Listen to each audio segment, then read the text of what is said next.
2,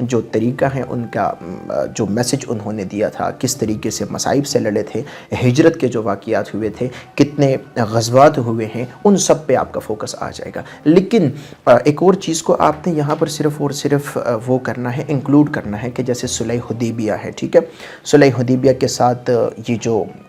آپ کا ہوا تھا فتح مکہ اور خطبہ حجت الوداع، ان سب تینوں کو اگر آپ لوگ کلیکٹیولی اس کو جمع کر لے تو یہ ساری کی ساری چیزیں آپ کے نبی کریم صلی اللہ علیہ وسلم کے دور کو کور کر لیتی ہیں۔ لیکن میجرلی ان کو ڈسکس ایک ساتھ کیسے کیا جاتا ہے؟ ان کو ڈسکس ایسے کیا جاتا ہے کہ prophet Muhammad peace be upon him as a diplomat, پھر prophet Muhammad peace be upon him as a military strategist, جس میں سارے کے سارے غزوات کے بارے میں بات چیت ہوگی، پھر prophet Muhammad peace be upon him as a preacher, پھر اس کے علاوہ prophet Muhammad peace be upon him as اس میں آپ لوگ کہہ سکتے ہیں پالیسی میکر، آپ اس کو کہہ سکتے ہیں، ٹھیک ہے۔ تو یہ ہے کہ اگر ان چار پرسپیکٹیوز آپ کو یاد ہیں، اور اگر آپ لوگ کو جو میں نے باتیں بتا دی ہیں، تو آپ جب اٹھاتے ہیں اسلامک اسٹڈیز کی بک، کسی بھی اس کو اگر آپ لوگ بک کو اٹھاتے ہیں، ٹھیک ہے، تو اس میں جو پہلا چیپٹر ہوتا ہے وہ پہلا یا دوسرا چیپٹر جو آپ کا ہوتا ہے، ٹھیک ہے، وہ سیرت النبی صلی اللہ علیہ وآلہ وسلم کے اوپر ہوتا ہے۔ تو سیرت النبی صلی اللہ علیہ وسلم کا یہ جو چیپٹر ہے یہ بالکل اوورلیپ کرتا ہے، جیسے پہلے میں نے سٹارٹ میں بتایا کہ میں یہ بتاؤں گا کہ کس سبجیکٹ کے ساتھ یہ اوورلیپنگ ہے۔ تو آپ کے اسلامک اسٹڈیز کے سیکنڈ چیپٹر کے ساتھ یہاں کا سیکنڈ چیپٹر اٹ از اوورلیپنگ ہے، اور اس سے ایک کوسچن یا پروفٹ ایز اے ڈپلومیٹ سے آ جاتا ہے، prophet as a military strategist, ان میں سے کسی بھی پرسپیکٹیو پہ آپ کو کوسچن آ سکتا ہے۔ اس کے علاوہ آپ کا جو کوسچن ہے یہ صلح حدیبیہ پر یا فتح مکہ پر یا میثاق مدینہ پر یا خطبہ حجت الوداع، یہ چار چیزیں آپ لوگ اپنے ذہن میں رکھیے گا۔ اس سے ہٹ کے اسلامک ہسٹری اینڈ کلچر کے پاسٹ پورے پیپرز کو جب آپ انالائز کرتے ہیں کوئی بھی کوسچن نہیں آیا ہے، کیونکہ یہی سارے اسپیکٹس ہیں۔ اب moving towards this third chapter, so third chapter کے لیے اگر آپ تھرڈ چیپٹر کو دیکھتے ہیں تو آبویس سی بات ہے، پروفیٹک ایج کے بعد ہم کس چیز کو دیکھتے ہیں؟ پروفیٹک ایج کے بعد دا ایج آف پائس کیلیفیٹس آ جاتا ہے، ٹھیک ہے۔ تو اگر خلفائے راشدین کا جو دور ہے، جو کہ 4 خلیفہ ہے، ٹھیک ہے، خلفاء ہیں، ان میں سب سے پہلے ان کا جو حضرت ابوبکر صدیق رضی اللہ تعالیٰ عنہ، حضرت عمر فاروق رضی اللہ تعالیٰ عنہ، حضرت عثمان غنی رضی اللہ تعالیٰ عنہ اینڈ حضرت علی رضی اللہ تعالیٰ عنہ۔ اب ان چاروں خلفائے راشدین کے دور پہ آپ کو جو سب سے بیسٹ کتاب ملتی ہیں وہ پائس کیلفس بائی ماجد علی خان ہے۔ تو پائس کیلفس بائی ماجد علی خان، اس کتاب کو، اب میں یہ کبھی بھی نہیں کہتا کہ آپ ان کتابوں کو پورا کا پورا پڑھ لیں۔ جن کتابوں کے میں آپ لوگ کو ریفرنسز دے رہا ہوں، جیسے اس سے پہلے سیرت النبی صلی اللہ علیہ وسلم کا حوالہ دیا، اور اس کے بعد میں آپ لوگ کو پائس کیلفس بائی ماجد علی خان، یہاں پر کہنے کا صرف اور صرف مقصد یہ ہے کہ آپ کیا کریں، آپ جسٹ یہ کوشش کریں کہ ان کتابوں سے اپنا جو ڈیٹا ہے اس کو نکالیے۔ جیسے حضرت ابوبکر صدیق رضی اللہ تعالیٰ عنہ پہ کوئی 5 پوائنٹس یا 10 پوائنٹس نکال لیجئے گا، پھر اس کے بعد علی رضی اللہ تعالیٰ عنہ پہ، اور پھر اس کے بعد عثمان غنی رضی اللہ تعالیٰ عنہ اینڈ حضرت عمر فاروق رضی اللہ تعالیٰ عنہ۔ اب یہ تو آپ کو انڈیویجولی ان کو ڈسکس کرنا ہے کہ ہر ایک کیلف نے کس طریقے سے رول کیا تھا، ہر ایک کیلف کے دور میں کس طریقے سے مصائب کا ان کو سامنا تھا، ہر ایک چیز پہ آپ نے فوکس کرنا ہے۔ ماجد علی خان کی بک سے یہ کور ہو جائے گا۔ اینڈ اگر آپ لوگ اس کو ریلیٹ کرتے ہیں کہ یہ اوور لیپ کہاں پر ہوتا ہے، یہ بھی آپ کے اسلامک اسٹڈیز کے پائس کیلیفیٹ اس میں ایک چیپٹر ہے، آپ کے اس چیپٹر کے ساتھ as it is overlap کرتا ہے۔ So it's not that much difficult, جس طریقے سے ہم لوگوں نے سمجھا ہوا ہے کہ یہ مشکل ہوگا، ہم کور نہیں کر پائیں گے۔ پھر موونگ آن ورڈس اگر ہم آگے بڑھتے ہیں تو آگے اس میں آ جاتا ہے کہ آپ کا جو اس کے بعد کا جو تیسرا والا اس کا جو آپ کا چوتھا والا چیپٹر ہے، چوتھا والا جو چیپٹر ہے وہ آئے گا political system of Islam under prophet Muhammad peace be upon him and under خلفائے راشدین یا پائس کیلیفیٹس۔ اب یہاں پر ایڈمنسٹریٹو سسٹم کی بات کرنی ہے، پورے کے پورے ایڈمنسٹریٹو سسٹم کی، جو کہ آپ کا سٹارٹ ہوا تھا 600 سے لے کر آپ کا یہ چلا تھا کوئی 700 تک یا 636 یا 40 تک، یہ جو پورا کا پورا پروسیس چلا تھا خلفائے راشدین کا اور نبی کریم صلی اللہ علیہ وآلہ وسلم کا، ان کے پولیٹیکل سسٹم پہ آپ نے بات کرنی ہے۔ تو پولیٹیکل سسٹم پہ بات کرنے کے لیے again you have these 2 books, آپ کیونکہ یہاں پر کمبائنڈ فارم میں ہیں، جو چیزیں آپ نے انڈیویجولی پڑھی تھی پروفٹ کے بارے میں اینڈ خلفائے راشدین کے بارے میں، ان سب کو آپ نے اکٹھا کر کے کیا کرنا ہے، پریزنٹ کرنا ہے، ٹھیک ہے۔ تو آپ کے لیے اگین ماجد علی خان کی بک پائس کیلفس اینڈ شبلی نعمانی کی جو بک ہے سیرت نبی صلی اللہ علیہ وسلم، یہ دونوں سجسٹڈ ہے، اس کے volume number 1 and volume number 2۔ اگر آپ نے ڈیٹیل میں اس کی ہسٹری پڑھنی ہے تو آپ کو پھر ڈیٹیل میں ہسٹری پڑھنے کے لیے آپ کو ایک کتاب کو گو تھرو کرنا ہوگا، کلاسیکل ہسٹری، اور جو کہ 600 سے 1258 تک ہے، ٹھیک ہے۔ اور اس کتاب کے رائٹر کا نام ہے وان گرونیبوم. ٹھیک ہے، وان گرونیبوم ان کو جو بک ہے تو اس نے کلاسیکل ہسٹری آف اسلام کے اوپر بات چیت کی ہے. اس نے پورے کے پورے بنو لائک یہ نبی کریم صلی اللہ علیہ وسلم کا دور، پھر خلفائے راشدین، پھر جو بنو امیہ کا دور تھا اینڈ بنو عباس، اس پورے کے پورے دور کو کور کرنے کی کوشش کی، خلافت عثمانیہ تک جانے کی کوشش کی. لیکن یہ کتاب بہت زیادہ ڈیٹیل میں ہے. اگر آپ صرف اور صرف ان پر انڈیویجولی فوکس کرنا چاہتے ہیں، جو 2 کتابیں آلریڈی بتا دی ہیں ان پہ فوکس کریں، انشاءاللہ اس سے یہ کور ہو جائے گا. اب آگے بڑھتے ہیں. آپ کا جو آئی گیس کے 5th چیپٹر جو آپ کا آتا ہے، ٹھیک ہے، تو جو 5th والا چیپٹر ہے وہ institutional development of Muslim society, یا انسٹیٹیوشنل ڈیولپمنٹ میں آپ نے کن چیزوں کو ڈسکس، یہ پورا کا پورا چیپٹر کس لیول پہ گھومے گا. اب وہی چیزیں ہیں جو prophet Muhammad peace be upon him کے دور میں ہوئی ہیں، جو خلفائے راشدین کے دور میں ہوئی ہیں. لیکن آپ نے انسٹیٹیوشنل ڈیولپمنٹ میں یہ فوکس کرنا ہے کہ آپ تھوڑا سا آگے بڑھ کے جس طریقے سے آپ کے 4 جو ائمہ کرام ہیں، ٹھیک ہے، امام ابو حنیفہ، امام شافعی، امام یوسف، سب کے سب پہ آپ نے فوکس کرنا ہے. تو آپ نے یہ دیکھنا ہے کہ جو لا کا انسٹیٹیوشن تھا مسلمانوں کے مطابق، یا جو جوڈیشری کا انسٹیٹیوشن ہے وہ کس طریقے سے ڈیولپ ہوا ہے. انسٹیٹیوشنل ڈیولپمنٹ میں ایک سائڈ پہ جوڈیشری آ گئی، دوسرے سائڈ پہ آپ کا جو پولیٹیکل سسٹم تھا وہ کس طریقے سے ڈیولپ ہوا ہے. جیسے نبی کریم صلی اللہ علیہ وسلم کو پہلی سب سے جو آپ کا میثاق مدینہ ہوا تھا، میثاق مدینہ کو مانا جاتا ہے کہ یہ first return constitution of the world ہے. ٹھیک ہے، اگر اس کو پہلا سوشل کانٹریکٹ بھی کہا جاتا ہے ڈاکٹر عبدالحمید خان کے الفاظ میں، اینڈ ایون لیاقت علی خان نے بھی اس کو کہا تھا کہ it was the first social contract. ٹھیک ہے، اب ایک پولیٹیکل سسٹم کی ابتدا تو نبی کریم صلی اللہ علیہ وسلم نے آلریڈی کی تھی، پھر اس کو آگے لے کر چلے تھے خلفائے راشدین، پھر آگے چل کر یہ پورا کا پورا پروسیس مونارکی سسٹم میں تبدیل ہوا جب بنو امیہ اور بنو عباس آ گئے. تو آپ نے کیا کرنا ہے کہ اس پورے کے پورے پروسیس میں آپ نے فوکس کرنا ہے کہ ان دونوں کو پڑھ کے آپ کی ڈیموکریسی یا آپ کا پولیٹیکل سسٹم کیسے ڈیولپ ہوا،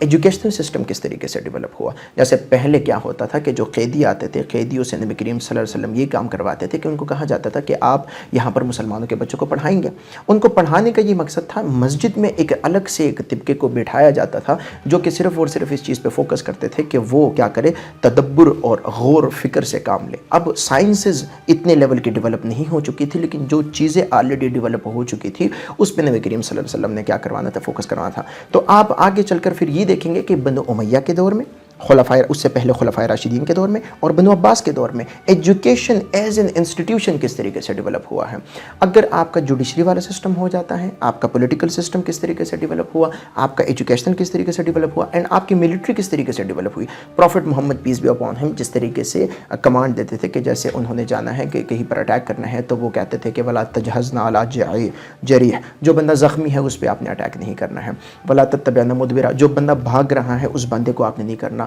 فصلوں کو جو ہے آپ نے نہیں کاٹنا، پانی کو آپ نے پوائزن نہیں کرنا. پھر یہ جتنے بھی ڈائریکشنز تھے یہ سارے کے سارے بنیاد بنی کس چیز کے لیے، خلفائے راشدین کے لیے. خلفائے راشدین اس سلسلے میں آگے چلے گئے اور پھر انہوں نے جو ہے وہ چیز کن تک پہنچا دی، بنو امیہ تک، اور بنو امیہ نے بنو عباس تک.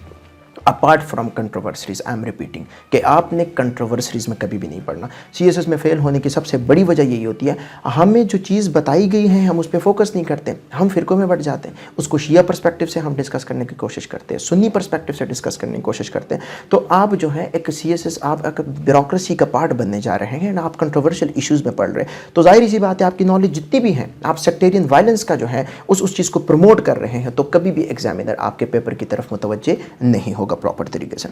پھر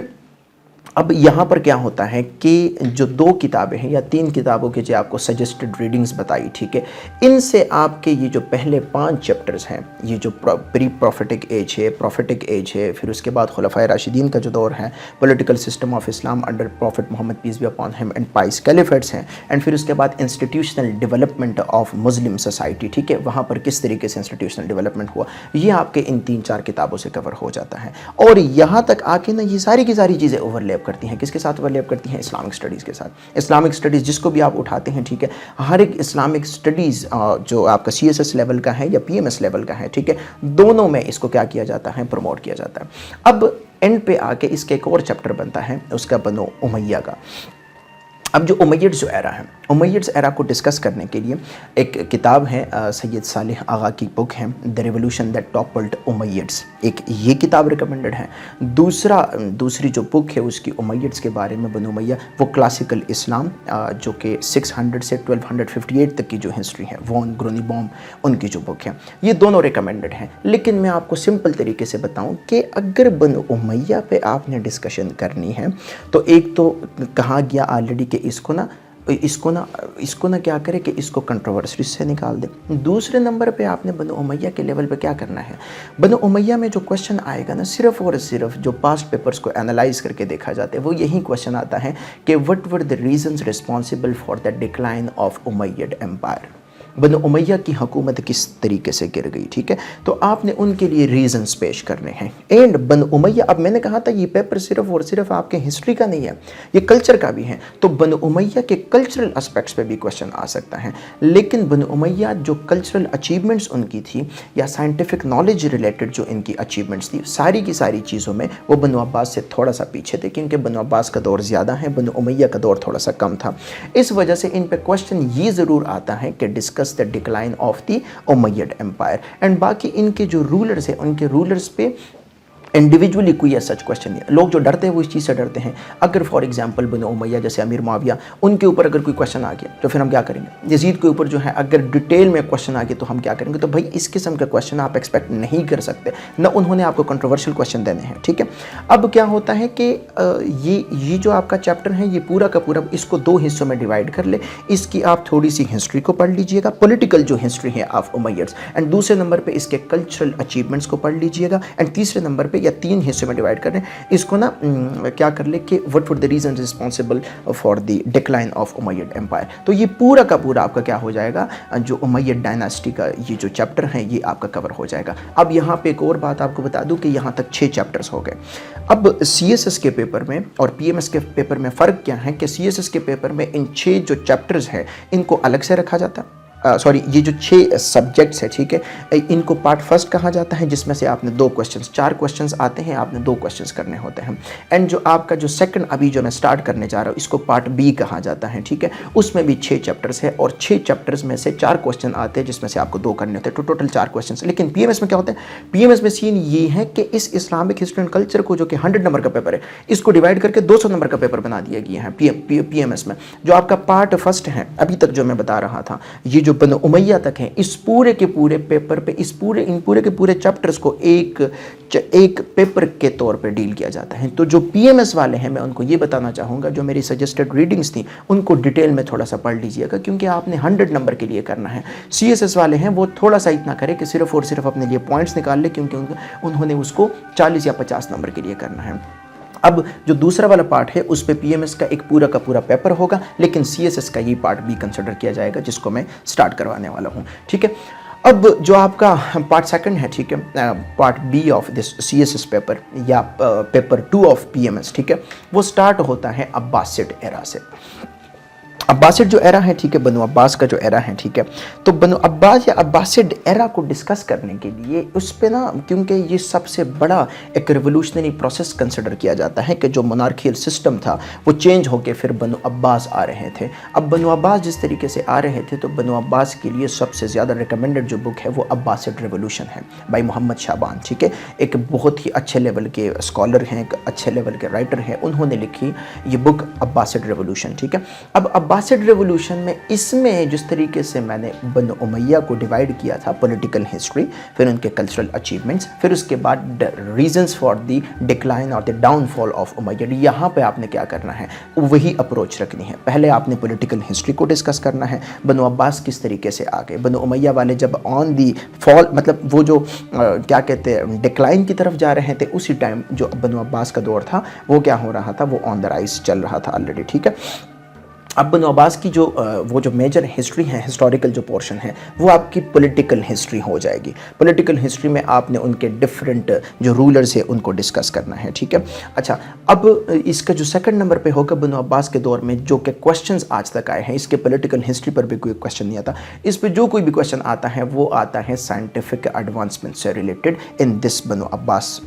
یا عباسڈ ایرا۔ اب سائنٹیفک ایڈوانسمنٹ کیسے، جیسے ایویسینا، آپ نے نام سنا ہوگا، ابو علی سینا، ان کی جو کتاب تھی اذنون فی الطب یا کتاب الشفا، تو وہ اس دور میں لکھی گئی ہیں۔ آپ کے جتنے بھی بڑے لیول کے مسلم جو فلاسفرز ہیں وہ سارے کے سارے اس دور کے گزرے ہیں۔ ابن رشد کا آپ نے اگر نام سنا ہوگا وہ اسی دور کا تھا۔ پھر آپ کیا کرتے ہیں کہ عباسڈ ریولوشن چونکہ زیادہ دیر تک چلا ہے، کوئی 200-300 سالوں تک ہی چلا ہے، تو اس عباسڈ ریولوشن میں کیا ہوا تھا کہ عباسڈ جو ایرا ہے اس میں ٹاپ لیول کے میتھمیٹیشین بھی آئے تھے۔ ٹاپ لیول کے میتھمیٹیشین میں جس طریقے سے آپ کو نام ہوگا، کیمسٹری سے ریلیٹڈ جابر بن حیام کا نام ہے، ٹھیک ہے، تو میتھمیٹکس سے ریلیٹڈ یہ الخوارزمی کا نام ہے، جنہوں نے پراپر ٹیبلز وغیرہ کی انٹروڈکشن کروائی تھی، ٹھیک ہے، اور جن سے انفلوئنس ہو کے آپ کی پوری ویسٹرن سوسائٹی چلی ہے، ٹھیک ہے۔ ایون وہاں پر یہ بھی کہا جاتا ہے کہ جو راجر بیکن جو تھا اس کو father of renaissance and the Europe کہا جاتا ہے، اس کو پیور محمدن کنسیڈر کیا جاتا تھا، اس کو پیورلی یہ کنسیڈر کیا جاتا تھا کہ جیسے اس نے جتنی بھی ہسٹری، اس کو اسٹوڈنٹ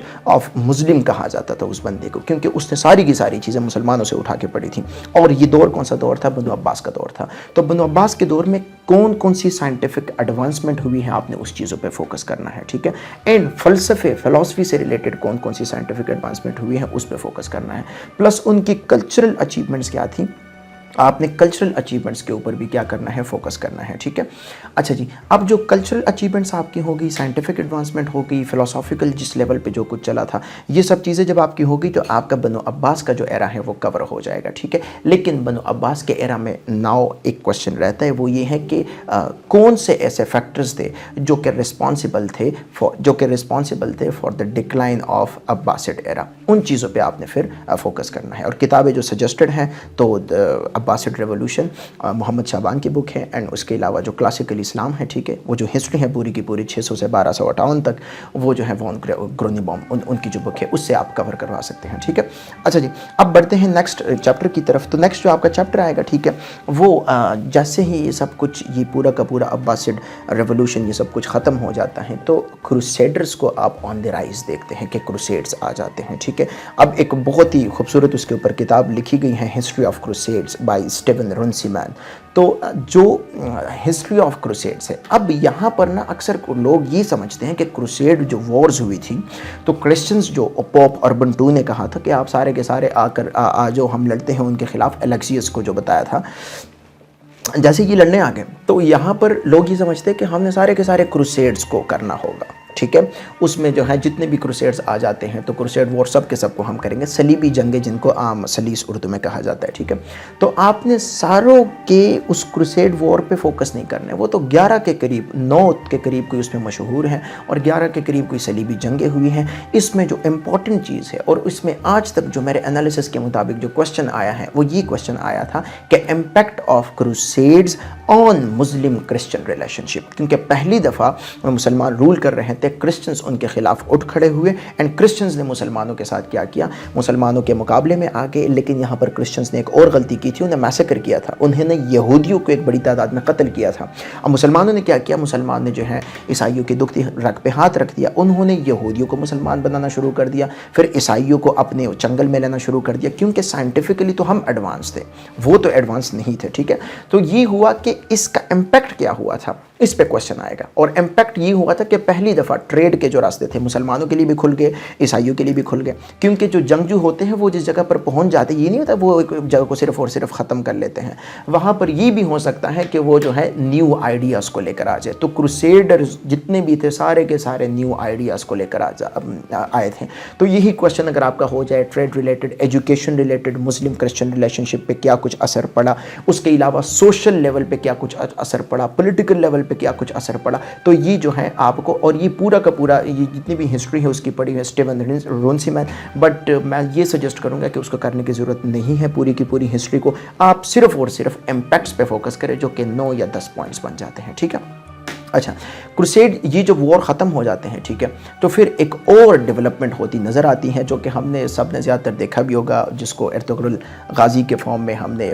دیکھا بھی ہے اس ڈرامے کو، ٹھیک ہے، خلافت عثمانیہ، ٹھیک ہے، اوٹومن امپائر کی جب ہم بات کرتے ہیں، ٹھیک ہے، وہ 1298 سے سٹارٹ ہو کے پورا کا پورا اوٹومن جو امپائر ہے وہ چلتا ہے 1923 یا 1924 تک، ٹریٹی آف لوسین تک یہ چلتا ہے۔ تو خلافت عثمانیہ جو ہے، خلافت عثمانیہ اب یہاں پر یہ جو پیپر 2 ہے اس میں سب سے امپورٹنٹ خلافت عثمانیہ ہے. خلافت عثمانیہ یہ جو چیپٹر ہے نا اس پہ جو بک لکھی ہوئی ہے عثمان's ڈریم ہے, ٹھیک ہے, اور اس کتاب کے لکھنے والے اس کا نام ہے کیرولین فرینکل, اس کا نام ہے. تو کیرولین فرینکل نے جس نے اس خلافت عثمانیہ کی بنیاد رکھی تھی عثمان, تو عثمان's ڈریم کے اوپر ایک پورا اس پہ ایک کتاب لکھی ہوئی ہے کہ کس طریقے سے خلافت عثمانیہ میں عثمان چاہتا تھا کہ پوری کی پوری دنیا میں ٹرک نوبیلٹی جو ہے وہ پریویل کر جائے. اور اس سے پھر آگے چل کے آپ نے کیا کرنا ہے, یہاں پر کتنے جو رولرز آئے تھے, اب اگین وہ امپورٹنٹ نہیں ہے کون کون سے رولرز آئے تھے, ہم تو ڈرامہ میں صرف اور صرف رولرز کو دیکھتے ہیں. یہاں پر امپورٹنٹ چیز یہ ہے کہ آپ یہ فوکس کریں کہ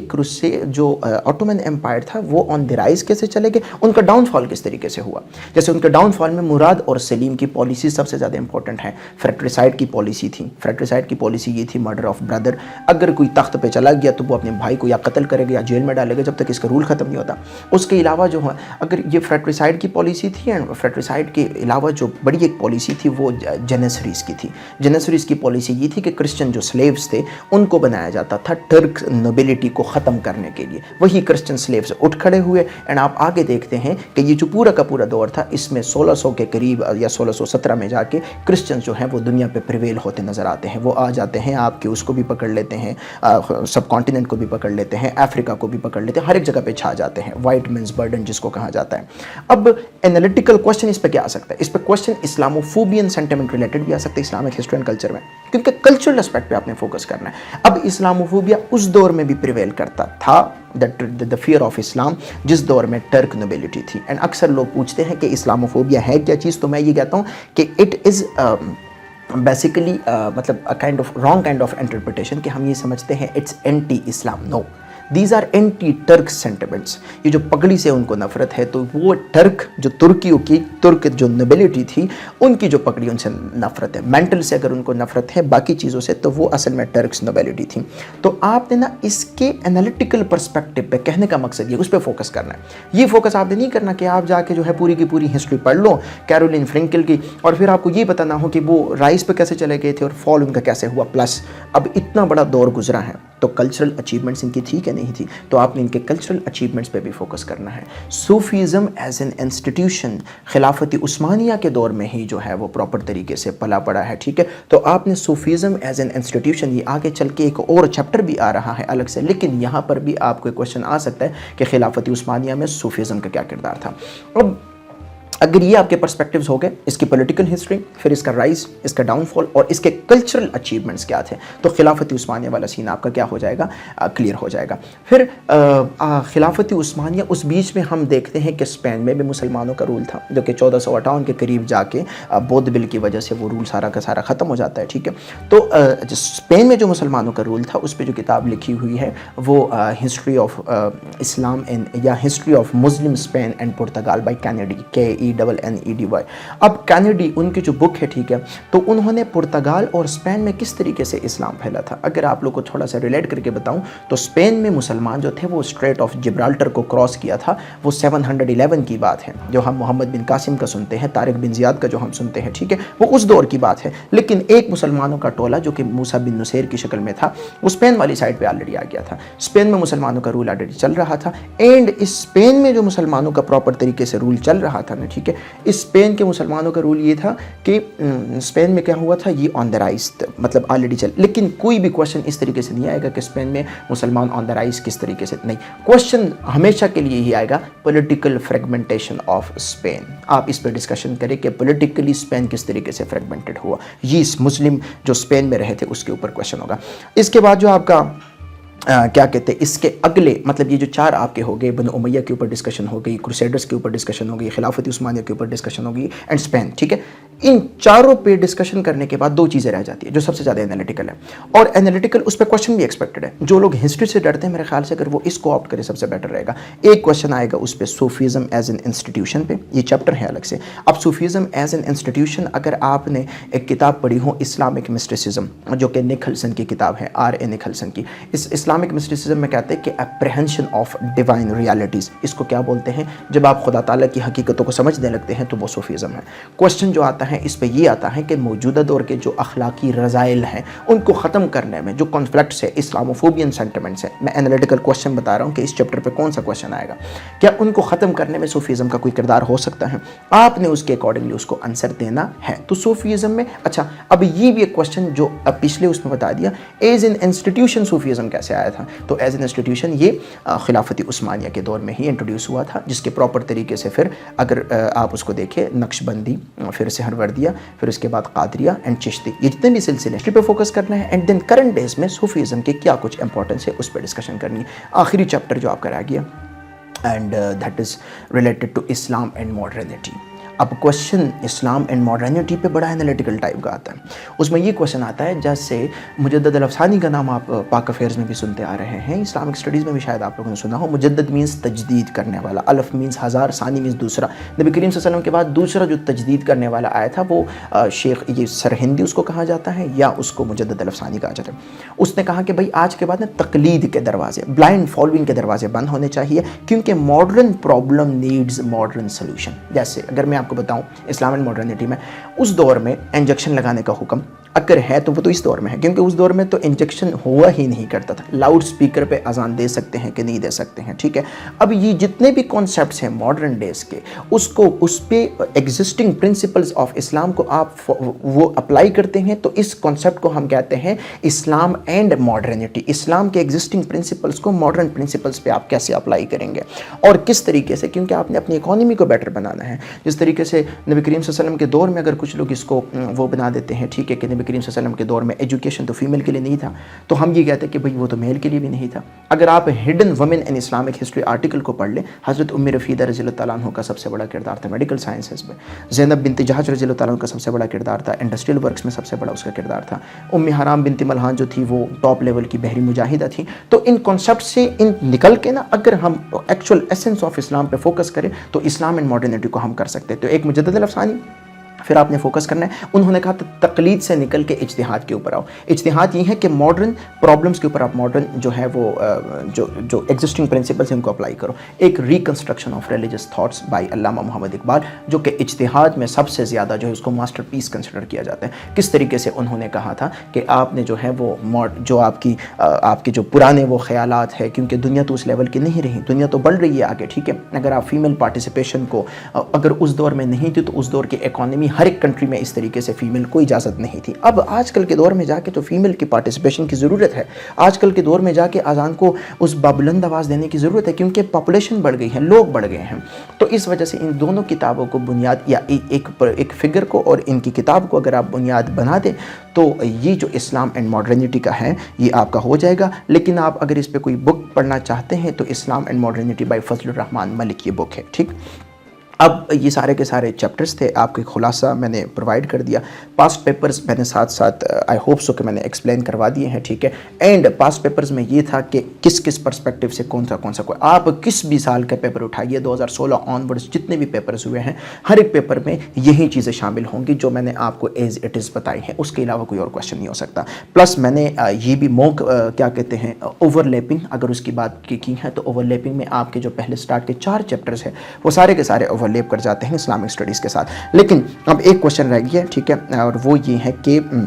اسلامک ہسٹری اینڈ کلچر کو انٹرسٹ بیسڈ رکھا جائے یا اکیڈمک بیسڈ۔ میں یہی کہنا چاہوں گا جو میں نے اپنے آپشنل سبجیکٹس کو رکھا تھا تو ان کو ساروں کے سارے سبجیکٹس کو میں نے انٹرسٹ بیسڈ رکھا تھا۔ جیسے میں انگلش لٹریچر میں میرا ماسٹر تھا فرام نبل یونیورسٹی اینڈ میں وہاں کا ٹاپر تھا، لیکن اسلامک ہسٹری اینڈ کلچر اب بہت زیادہ کس چیز پہ ہے، مطلب ایکسٹریمز پہ ہے۔ لیکن اس کے ساتھ ساتھ جو میرا اس کا انٹرسٹ تھا، انٹرسٹ کے ساتھ ساتھ آپ کا بیک گراؤنڈ کا ہونا بھی ضروری ہے، کیونکہ اب آپ کو جو ہے پسند نہیں ہے انٹرسٹ تو یہ ہے نا، جیسے مجھے بن امیہ کا دور پسند تھا، خلفائے راشدین کا، نبی کریم صلی اللہ علیہ وسلم کا دور پسند تھا، اوٹومن امپائر پسند تھا، اس کی طرف جو ہے میں اٹریکٹ ہوتا تھا، تو اس وجہ سے میں نے سلیکٹ۔ لیکن میرا بیک گراؤنڈ بھی ضرور تھا، کیونکہ میں ایک ایسی فیملی سے بلانگ کرتا ہوں جہاں پر اسلامک ان چیزوں پہ فوکس کیا جاتا ہے، تو بچپن سے یہ باتیں سننے میں آ رہی تھی۔ تو میرے خیال سے آپ، کیونکہ اکیڈمک بیک گراؤنڈ تو کسی کا نہیں ہو سکتا، جیسے مجھے کوئی ایسا بندہ نہیں لگتا آج کل پاکستانی کانٹیکس میں کہ اس نے BS کیا ہوگا اسلامک ہسٹری اینڈ کلچر میں کیا ہوگا، ٹھیک ہے، کیونکہ اب یہ نیو ایوالونگ سبجیکٹ ہیں پاکستانی ایکیڈمک سرکلز میں، تو اس لیے آپ ایکیڈمک ڈسپلن سے مبرہ ہو کے آپ جو سوچتے ہیں تو آپ کیا کرتے ہیں، انٹرسٹ بیسڈ ہی آپ اس کو رکھ سکتے ہیں، ورنہ تو بنو امیہ، خلفائے راشدین، پروفیٹک ایج،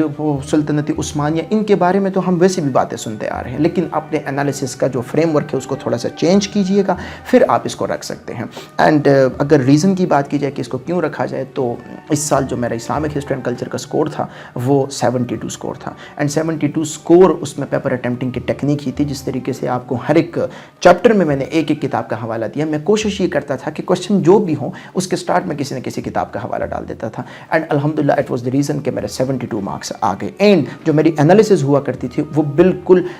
جو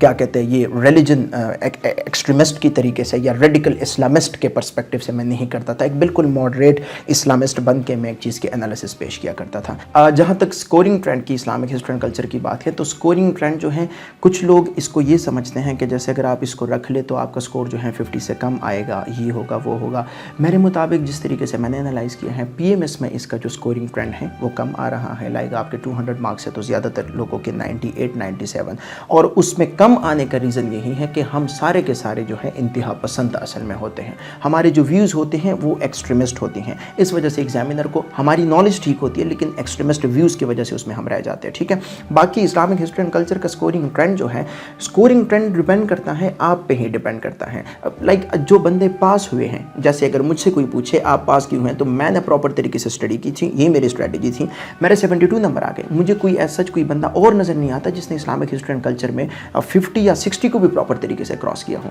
اب میں اوریجنل طریقے سے اس کو سمجھا تھا، اس وجہ تو آپ لوگ اس سے ڈریے گا نہیں کہ سکورنگ ٹرینڈ یہ ہے وہ ہے، یہ صرف اور صرف بنی بنائی باتیں ہیں۔ جو ہمارے ساتھ بندہ مل جاتے ہیں، ہم اسے پوچھ لیتے ہیں آپ کے کتنے مارکس تھے، تو وہ کہتا ہے میرے کم مارکس تھے، ہم یہ سمجھ جاتے ہیں جیسے سکورنگ ٹرینڈ ہی ایسا ہے اس سال کا کہ جو ہے سب کے نمبر کم آئے ہیں۔ سکورنگ ٹرینڈ کے علاوہ سلیبس کو آپ کتنے دنوں میں کور کر سکتے ہیں، تو ٹو بی ویری آنیسٹ آپ کا جو پورا کا پورا سلیبس ہے اس کو آپ اگر صحیح طریقے سے پڑھنا چاہیں تو ودن 20 یا 25 ڈیز آپ اس کو کور کر سکتے ہیں، ٹھیک ہے۔ 20 یا 25 ڈیز اس لیے میں بتا رہا ہوں کہ آپ کیا کریں، ڈیلی بیسس پہ کوشش کریں، 2 دن میں آپ 2 دن میں کوئی 4 گھنٹے کا ٹائم بھی اگر آپ لوگ دیتے ہیں، ٹھیک ہے، ایک چیپٹر آپ کا کور ہو جاتا ہے۔ اور جن کتابوں کے ریفرنسز بتائے ہیں، کتابوں کو پڑھنے کی ضرورت نہیں ہے، جو آپ کے کام کی چیزیں ہیں، آپ کے کام کے جو پوائنٹس ہیں ان کو اٹھائیے گا، جس پرسپیکٹیو سے بتایا ہے اس کے مطابق فٹ کیجیے گا، پاس پیپرز کو انالائز کیجیے گا، اینڈ اس کے اکارڈنگلی کر لے تو آپ کا 2 دن میں ایک چیپٹر ہو جائے گا، تو آلموسٹ 24 ڈیز میں آپ کے 12 چیپٹرز ہو جائیں گے، تو 24 ڈیز کا پورا کورس ہے، اینڈ اسی کے مطابق آپ لوگ کر سکتے ہیں۔ باقی best of luck for those who are appearing in this special CSS examination, plus جو آنے والے CSS 2024 کے جو پروانے ہیں، سب کو جو ہے بیسٹ آف لک، اینڈ انشاءاللہ پھر ملاقات ہوگی۔ Thank you.